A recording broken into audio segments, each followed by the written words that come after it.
Allora, in attesa che mi riporti il mio fantastico HSA 140, venite qua dai che così facciamo due parole.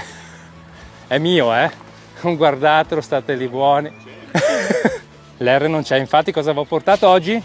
Il T. Introduzione del nuovo HSA 140. Vi ricordo che con la batteria inserita, con l'ampiezza, o meglio con la lunghezza del gruppo di taglio che arriva fino a 75 cm, è copia ed incolla a livello di performance dell'HS82, ok?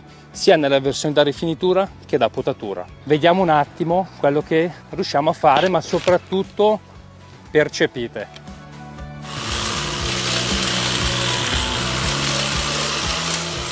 Ve lo faccio sentire da più vicino. Terza velocità, 5000 colpi a minuto.